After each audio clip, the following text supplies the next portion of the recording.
started with less than an hour's drive along the brand new highway between Punta Gorda and Halacte, about 40 miles west.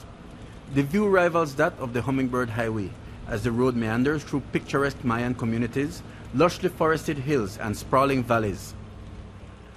From Halacte, the territorial volunteers, flags, machetes and coconut trees in hand, headed to the first stop. It is on this spot that the group first planted coconut trees a year ago. But just a few weeks ago, the Organization of American States, OAS, issued a release stating that in fact, the group had erroneously planted trees on the Guatemalan side of the border. The significance of this trip is to show the world that yes, what the OAS had said, that we had planted the coconut trees on the Guatemalan side, or some of the coconut trees on the Guatemalan side. We brought our technician who have been with us from the beginning, and whenever we go someplace, we always check that, make sure that we are on the Belize side. We planted the trees here almost a year ago. As you can see, like there's no way for those trees to be found after we said that we were going to query the OAS comments.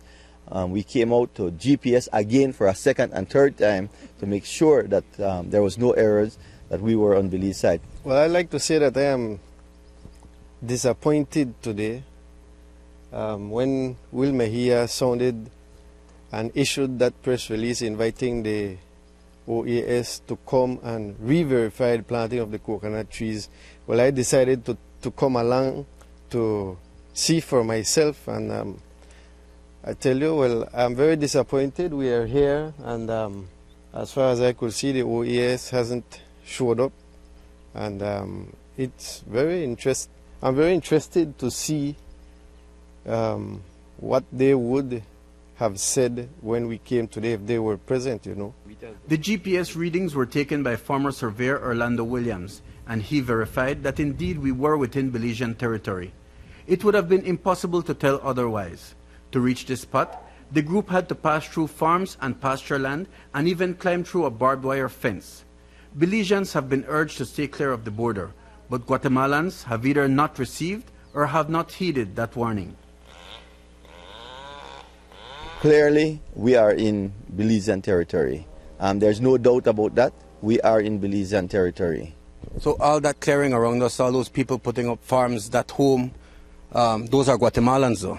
Yeah, we are surrounded by this clearing that we're seeing here today, all this pasture land. Less than 10 years ago, we could have walked here and the sun would not have hit us because there was so much forest. 10, 15 years ago, but we continue to lose forests due to incursions. From that point, the group headed to the now infamous Container Hill, which is accepted as being in Belizean territory. It lies about 100 meters inside the border, but there are signs all around of consistent and organized encroachment by Guatemalans. It is here that the group stopped to plant their coconut trees.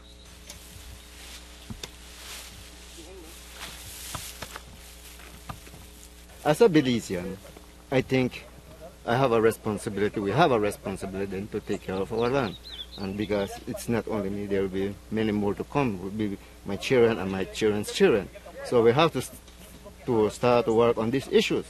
We have Guatemalans coming into our territory, taking up our lands, planting, cultivating. Today is a very good experience for me, where I have seen it firsthand. So it is my duty as well as a Belizean to be part of this movement, to be part of the Belizean that are vocal on this issue. And I ask that apart from those that may criticize, I think instead of criticizing, we should be part of the solution. At least on the ground, the OAS has not been seen as a friend of these Belizean patriots, but as an advocate of the Guatemalan effort.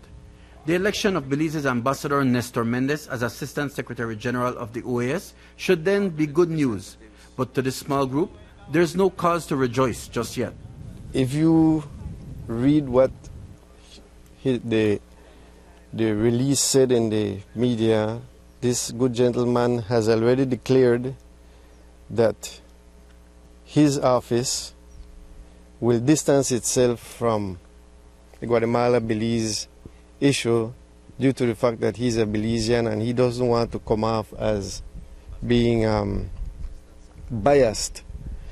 So that question that you're asking is only history will tell, but he has already stated that his office will apparently not be active in this issue, since he seems to he doesn't want people to believe that he is biased. Well, we have to make a statement. We have to send a strong statement, a strong message to the OAS, to the Belize government, and to the Guatemalan government. This is our land. No disrespect to Guatemala. We love our neighbors.